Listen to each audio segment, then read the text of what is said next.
आपकी तरह ही एक सब्सक्राइबर भाई ने कमेंट किया कि सर कुछ मेंबर आईडी फिजूल में ऐड हो जाती है, उसको डिलीट करने का ऑप्शन भी होना चाहिए। तो मैं इनकी बात से पूरी तरह सहमत हूं। अगर आप पीएफ के मेंबर हैं तो इस वीडियो को देखिए। इस वीडियो में मैं बहुत इंपॉर्टेंट टॉपिक के बारे में बताने वाला हूं, जो कि ये भाई साहब ने कमेंट में लिखा था और इसके कहने का क्या मतलब है, क्या परेशानी है और इसे कैसे ठीक किया जाता है, ये भी कंप्लीट वीडियो में बताऊंगा।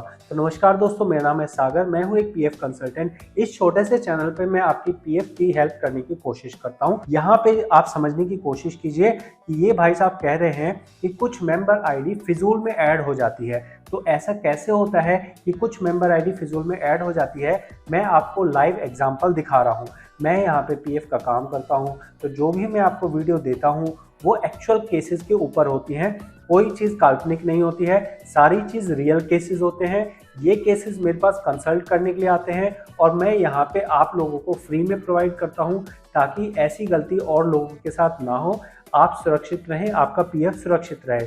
तो यहाँ देखिए, मेंबर होम पे मैं आ गया, एक्चुअल केस है, लाइव दिखा रहा हूँ। ठीक है, व्यू में जाएंगे, सर्विस हिस्ट्री में जाएंगे, आप यहाँ देख सकते हैं यहाँ पे 5 एंट्री आ रही है। जैसे ही हम 10 एंट्री पे करते हैं तो हमें नीचे चल के क्या दिख रहा है? हमें नीचे चल के दिख रहा है कि यहाँ पे लास्ट की 2 आइडिया ऐसी हैं जिसके अंदर सेम ही ज्वाइनिंग डेट आ रही है। तो ये सेम डेट ऑफ ज्वाइनिंग का मतलब क्या है? यहाँ पे ये बहुत बड़ी प्रॉब्लम है।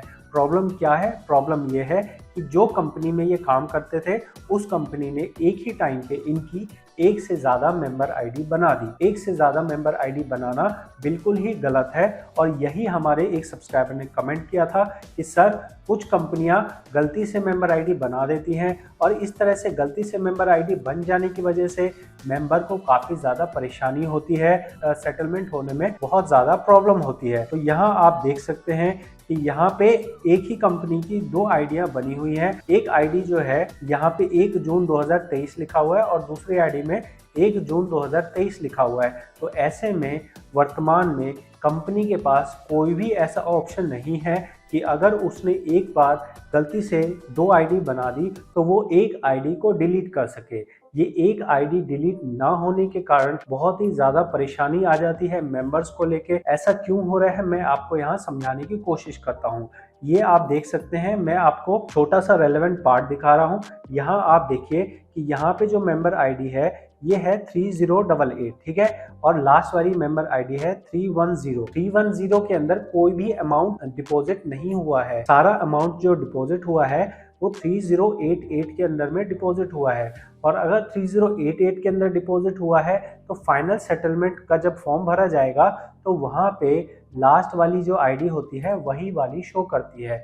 लास्ट वाली आईडी शो करने का मतलब ये है कि अब इनके लास्ट वाली आईडी में पैसे ही नहीं है, तो वो 1910 कैसे भरेंगे? इस चीज़ को बेहतर समझने के लिए मैं आपको पासबुक पे ले चलता हूँ और पासबुक पे आपको प्रैक्टिकली दिखाता हूँ कि यहाँ पे 310 जो आईडी एक बना दी गई है इसके अंदर में पैसा नहीं है। और यहाँ पे हम पासबुक पे आए हैं, पासबुक पे मेंबर वाइज बैलेंस के अंदर देखते हैं तो आपको मैं यहाँ स्टार्टिंग वाला पॉइंट दिखा रहा हूँ। 310 ये वाली वो आईडी है जो लास्ट में बना दी गई है और इसके अंदर 0 बैलेंस है, जबकि बाकी सभी आईडियों के अंदर पैसा पड़ा हुआ है। तरीके से अगर आपको 1910 भरना होता है, 1910 से पूरा पैसा निकालना होता है, तो तरीका ये है कि आपको सारे पैसे लास्ट वाली आईडी में ट्रांसफर करने होते हैं।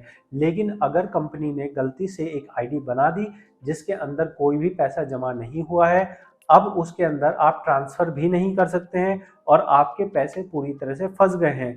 तो यहाँ पे हमारे जो सब्सक्राइबर भाई ने फीडबैक दिया था कि सर एक आईडी डिलीट करने का भी ऑप्शन होना चाहिए। तो मैं इस बात से पूरी तरह सहमत हूँ कि अगर आपकी कंपनी गलती से कोई एक गलत आईडी बना देती है, या फिर मान लीजिए कि एक कंपनी से आपने रिज्यूम दे दिया और रिज्यूम देने के बाद आपने वहाँ पे डॉक्यूमेंट सबमिट किए लेकिन आपने कभी ज्वाइन नहीं किया, ऐसे में कंपनियां क्या करती है? ऐसे में कंपनियां सेम डे जो ज्वाइनिंग होती है वो डे की ज्वाइनिंग दिखा देती है। लेकिन अगर आप वहां जाते नहीं हैं, अगर आपने वहां नौकरी नहीं करी, तो फिर वो आपकी उस आईडी को डिलीट नहीं कर पाते हैं।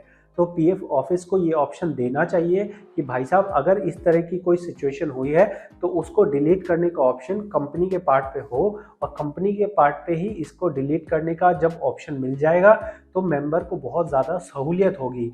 इसके लिए अभी वर्तमान में क्या सिचुएशन है, वर्तमान में ये सिचुएशन है कि भाई साहब अगर आपकी ज्वाइनिंग डल गई है, मान लो 1 जून 2023 की ज्वाइनिंग डल गई है, तो क्या करना होता है, 1 जून 2023 की ही एग्जिट डलवा लीजिए।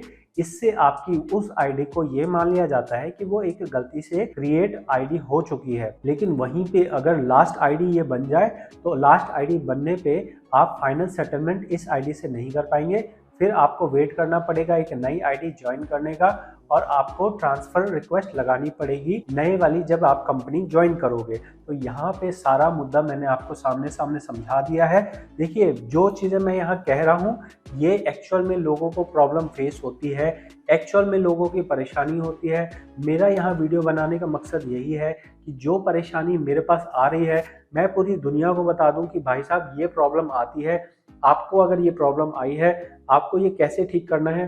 तो अगर आपको मेरा ये पर्पस, मेरा ये काम मेरा लगता है तो आप चैनल को सपोर्ट कीजिए सब्सक्राइब करके, और अगर हमारी एक बड़ी कम्युनिटी बन जाएगी तो हम जब आपकी प्रॉब्लम को आगे बताएंगे तो उस पर एक्शन होगा। फिलहाल यहाँ पे लाख, 2 लाख, 5 लाख, 10 लाख सब्सक्राइबर्स की कोई भी वैल्यू नहीं है पीएफ के नज़र में। पीएफ ऑफिस किसी पे भी कोई ध्यान नहीं देता है। मैं 1000 वीडियो बना के दे दूं कि भाई साहब ये गलत है, ये गलत है, ये गलत है, कोई एक्शन होने वाला नहीं है। तो आप लोग अगर सहयोग करते हैं, आप लोग अगर सपोर्ट दिखाते हैं, तब भविष्य में हो सकता है कि हम ऐसी कम्युनिटी बना पाएं जहां हम अपनी परेशानी, जो हमारी जेन्युइन प्रॉब्लम है, उसे पीएफ ऑफिस को बता पाएं और वो उस चीज पे एक्शन लेके उसे ठीक कर सके। कैसी लगी ये आपको जानकारी जरूर फीडबैक दीजिए। इसके अलावा अगर आपका कोई और डाउट हो तो आप प्लेलिस्ट में जाइए, सेल्फ सर्विस मोड पे अपना काम कीजिए। जो मैंने आपको जानकारी दी है प्रॉपर कंप्लीट जानकारी दी है।